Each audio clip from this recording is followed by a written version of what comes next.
Persebaya Surabaya terus menunjukkan langkah progresif dalam persiapan mereka menghadapi Liga 1 musim 2024-2025. Senin 24 Juni, Green Force melaksanakan laga uji coba melawan Raha FC di Stadion Gelora 10 November dan berhasil meraih kemenangan telak dengan skor akhir 6-0.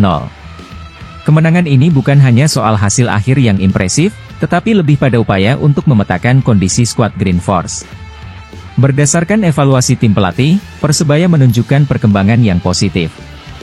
Ini adalah uji coba perdana mereka melawan tim luar dalam rangkaian persiapan menuju Liga 1, dan hasilnya tentu menjadi bahan evaluasi yang berharga. Pertandingan dimulai dengan tempo yang cukup tinggi, dan Persebaya berhasil mencetak gol perdana pada menit ke-26 melalui Flavio Silva. Memanfaatkan umpan silang dari Kasim Botan, Flavio yang mengandalkan kecepatannya berhasil menciptakan situasi one-on-one dengan kiper Raha FC. Dengan tenang, dia mencip bola melewati kiper untuk mencetak gol pembuka bagi Green Force. Memasuki babak kedua, Persebaya tidak mengendurkan serangan mereka. Pada menit ke-51, Bruno mencetak gol setelah memanfaatkan umpan matang dari Alvan Suaib, memperlebar keunggulan menjadi 2-0. 7 menit berselang, Green Force kembali menambah gol. Kali ini melalui tendangan sudut yang dieksekusi oleh Andre Octaviansyah. Bola diarahkan ke tiang jauh dan Rizwan yang melompat berhasil unggul dalam duel udara dan mengarahkan bola ke gawang, mengubah skor menjadi 3-0. Menit ke-65, giliran Alvan Suaib yang mencatatkan namanya di papan skor. Dari sisi kiri pertahanan lawan, pemain asal Ternate itu melepaskan pelacing bola yang tepat mengarah ke tiang jauh, memperbesar keunggulan Persebaya menjadi 4-0. Menjelang akhir babak kedua, anak asuh Paul Munster berhasil menambah 2 gol lagi. Rizky Nur mencetak gol pada menit ke-67 dan Paulinus menutup kemenangan telak dengan golnya pada menit ke-87, sehingga skor akhir menjadi 6-0. Meski menang dengan skor besar, pelatih kepala Paul Munster menyatakan bahwa masih ada beberapa detail yang harus dikerjakan oleh timnya. Menurutnya, kondisi pemain adalah prioritas utama, dan perlahan-lahan, pekan demi pekan, pemain baru mulai masuk dan mereka perlu memahami taktik karena Persebaya telah memainkan sistem yang berbeda. Masih ada beberapa detail yang harus dikerjakan. Jelas kondisi adalah prioritas utama. Perlahan-lahan, pekan demi pekan, pemain-pemain baru masuk. Mereka perlu memahami taktik karena kami telah memainkan sistem yang berbeda, ujar Paul Munster dikutip dari laman resmi Persebaya Surabaya. 2 minggu ke depan, sesi latihan akan menyentuh aspek taktikal. Tim pelatih sudah menyiapkan program untuk mengakselerasi kondisi dan pemahaman taktikal pemain. Intensitas latihan juga akan ditingkatkan, menjadi 2 kali dalam sehari. Munster menekankan bahwa program khusus ini akan memberikan manfaat besar bagi para pemain, baik pemain senior maupun pemain dari akademi. Semua pemain mendapatkan menit bermain, yang menurutnya sangat penting untuk perkembangan tim secara keseluruhan. Kami memiliki program khusus untuk para pemain. Ini bagus. Semua pemain mendapatkan menit bermain, baik pemain senior maupun pemain akademi. Jadi itu jauh lebih baik, tandas Munster. Kepala pelatih ini juga menyoroti pentingnya pemahaman taktik di antara para pemain, mengingat sistem yang mereka mainkan berbeda dari sebelumnya. Latihan intensif yang direncanakan akan membantu pemain memahami dan menerapkan taktik dengan lebih baik dalam pertandingan-pertandingan mendatang. Pertandingan melawan Raha FC juga memberikan kesempatan bagi Munster untuk mengevaluasi performa individual para pemainnya. Setiap pemain yang turun dalam laga ini memberikan kontribusi yang signifikan, dan Munster tentu memiliki catatan khusus mengenai performa mereka. Flavio Silva, yang membuka kemenangan dengan gol cantiknya, menunjukkan potensinya sebagai salah satu pemain kunci dalam skuad Green Force. Begitu pula dengan Bruno, Alvan Suaib, Rizwan, Rizky Nur, dan Paulinus yang masing-masing menyumbangkan gol dalam pertandingan ini. Perkembangan positif yang ditunjukkan oleh Persebaya dalam laga uji coba ini tentu menjadi modal berharga dalam persiapan mereka menuju Liga 1. Namun, Munster juga menyadari bahwa masih ada pekerjaan rumah yang harus diselesaikan. Beberapa aspek permainan, terutama dalam hal taktik dan kondisi fisik pemain, masih perlu ditingkatkan. Dengan intensitas latihan yang ditingkatkan dan program khusus yang disiapkan, Munster optimis bahwa Persebaya akan tampil lebih solid dan siap menghadapi kompetisi Liga 1 yang semakin ketat. Sementara itu, antusiasme para pendukung Green Force juga terlihat dalam pertandingan uji coba ini. Dukungan penuh dari supporter tentu menjadi motivasi tambahan bagi para pemain untuk terus meningkatkan performa mereka. Munster mengakui bahwa dukungan supporter sangat penting dalam perjalanan tim menuju kesuksesan. Dengan kemenangan telak 6-0 atas Raha FC, Persebaya Surabaya menunjukkan bahwa mereka berada di jalur yang tepat dalam persiapan menuju Liga 1 musim 2024-2025. Namun, Paul Munster menegaskan bahwa timnya tidak boleh berpuas diri. Masih banyak hal yang harus diperbaiki dan ditingkatkan sebelum kompetisi sesungguhnya dimulai. Fokus pada detail, peningkatan kondisi fisik, dan pemahaman taktik menjadi prioritas utama dalam 2 minggu ke depan. Munster yakin dengan kerja keras dan komitmen tinggi dari semua pemain, Persebaya akan siap memberikan penampilan terbaik mereka di Liga 1. Dukungan penuh dari supporter Green Force juga diharapkan terus mengalir.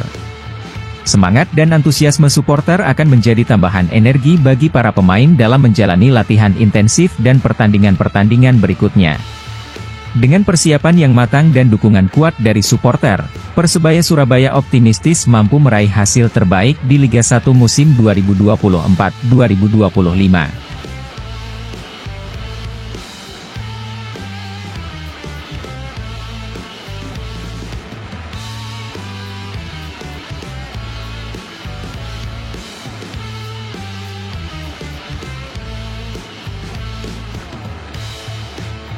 Persebaya Surabaya terus mempersiapkan diri menghadapi musim baru Liga 1 pada Agustus mendatang. Hal itu ditunjukkan dalam pertandingan uji coba lawan Raha FC di Stadion Gelora 10 November pada Senin, 24 Juni 2024, kemarin. Persebaya menang 6-0 dalam laga ini. Flavio Silva, Bruno Moreira, Rizwan Lauhin, Alvan Suaib, Rizky Nur, dan Paulinus masing-masing mencetak 1 gol dalam uji coba ini. Paul Munster head coach Persebaya Surabaya menegaskan bahwa hasil akhir pertandingan ini bukan tujuan yang ingin diraih. Sebab, Paul Munster memandang masih ada beberapa detail yang harus dikerjakan jelang bergulirnya kompetisi Liga 1 musim 2024-2025. Jelas kondisi adalah prioritas utama.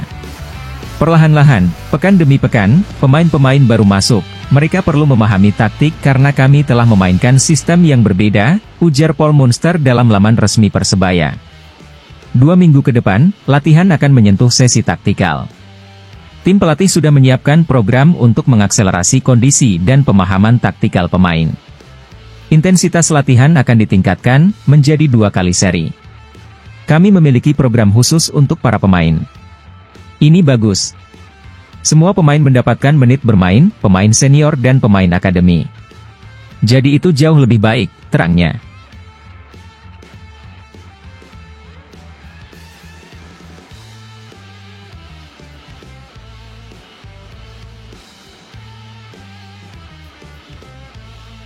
Meski hanya uji coba, namun pertandingan ini telah memberikan gambaran jelas tentang persiapan tim di bawah kepemimpinan baru, dalam hal ini kapten klub. Pergantian kepemimpinan menjadi fokus utama dalam pembentukan tim yang solid dan tangguh. Ditinggalkan Reva Adi Utama, kapten yang telah memberikan kontribusi besar bagi Persebaya, menimbulkan kekosongan yang perlu diisi dengan sosok yang mampu memimpin dengan karisma dan keahlian di lapangan. Dan, itulah saatnya bagi Bruno Moreira untuk mengemban tanggung jawab sebagai kapten baru. Bruno Moreira, sosok yang telah membuktikan kepiawaiannya dalam mengolah si kulit bundar di lapangan, kini ditunjuk sebagai kapten Persebaya Surabaya. Kepiawaiannya tidak hanya terbatas pada kemampuan teknisnya, namun juga pada kemampuan memimpin dan menginspirasi rekan-rekannya di lapangan. Dengan penuh percaya diri, dia siap membawa Persebaya menuju kemenangan. Prestasi yang telah diraih Bruno Moreira sebelumnya menjadi bukti akan kapabilitasnya dalam memimpin tim. Statistik performa ciamiknya musim lalu sebagai kapten baru Persebaya Surabaya untuk Liga 1 musim depan menjadi cermin dari dedikasi dan kontribusinya yang tak terbantahkan. Dalam 31 pertandingan yang dijalani, Bruno Moreira tampil 30 pertandingan sebagai starter, menunjukkan konsistensinya dalam bermain.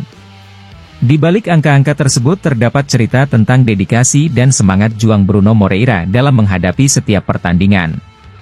Attacking prowessnya terlihat dari 10 gol yang berhasil diciptakan dalam musim tersebut, dengan frekuensi mencetak gol setiap 303 menit. Selain itu, kemampuan distribusi bola Bruno juga patut diacungi jempol dengan rata-rata 27,8 umpan akurat per pertandingan. Namun, tidak hanya kemampuan menyerang yang menjadi keunggulan Bruno Moreira. Dalam pertahanan, dia juga mampu memberikan kontribusi yang signifikan. Dengan rata-rata 3 intercepts per pertandingan dan 5,4 balls recovered per pertandingan, dia menjadi sosok yang dapat diandalkan dalam mempersempit ruang gerak lawan. Meskipun tidak luput dari kesalahan, seperti yang tercatat dalam 9 kesalahan yang berujung pada peluang bagi lawan. Tidak hanya itu, kepemimpinan Bruno Moreira juga tercermin dari gaya bermainnya yang agresif dan penuh semangat. Dengan rata-rata 5,7 dribbles sukses per pertandingan dan 13,2 duel dimenangkan per pertandingan, Bruno menunjukkan komitmen dan ketangguhan di lapangan. Meskipun tercatat 8 kartu kuning, namun hal ini menunjukkan ketegasan dan semangatnya dalam mempertahankan warna tim. Ketika ditanya tentang peran barunya sebagai kapten, Bruno Moreira menyambutnya dengan penuh antusiasme dan tekad yang kuat. Baginya, menjadi kapten bukan hanya tentang memimpin di lapangan, tetapi juga menjadi teladan bagi rekan-rekannya di luar lapangan. Pemain berpaspor Brasil itu berjanji untuk memberikan yang terbaik dan memimpin Persebaya menuju puncak kemenangan. Pendekatan yang diambil oleh tim pelatih juga turut mendukung transformasi Bruno Moreira sebagai kapten baru. Dengan program latihan yang intensif dan fokus pada pemahaman taktikal, para pemain diajak untuk memahami taktik baru yang akan diterapkan dalam kompetisi mendatang. Hal ini diharapkan dapat meningkatkan performa tim secara keseluruhan. Masih ada beberapa detail yang harus dikerjakan. Jelas kondisi adalah prioritas utama. Perlahan-lahan, pekan demi pekan, pemain-pemain baru masuk. Mereka perlu memahami taktik karena kami telah memainkan sistem yang berbeda, ujar pelatih Persebaya, Paul Munster.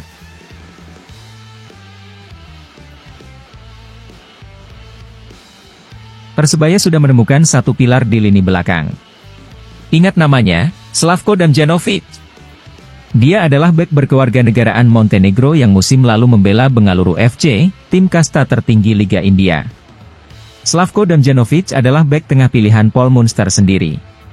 Pemain belakang dengan tinggi 189 cm itu direkrut Persebaya untuk mengisi kekosongan bek tengah pasca ditinggal Dusan Stefanovic. Nama itu pilihan langsung dari coach Munster. Dia banyak main di Liga India, ujar sumber harian Disway, 25 Juni 2024. Awalnya, ada sedikit perbedaan pilihan antara manajemen dan Paul Munster soal bek tengah baru. Namun, akhirnya manajemen menyerahkan keputusan sepenuhnya kepada Paul Munster. Hingga akhirnya keputusan terakhir untuk palang pintu pertahanan Persebaya musim depan jatuh kepada Slavko Damjanovic. Bek tengah berusia 31 tahun itu akan menjadi rekrutan ketiga pemain asing Persebaya musim depan. Sebelum Slavko, Bajul Ijo, sebutan Persebaya, sudah mendatangkan Flavio Silva dan Gilson Costa. Keduanya sudah bergabung ketika Persebaya menggelar latihan perdana pasca libur 2 bulan. Slavko Damjanovic adalah bek yang memiliki pengalaman tinggi di Liga India.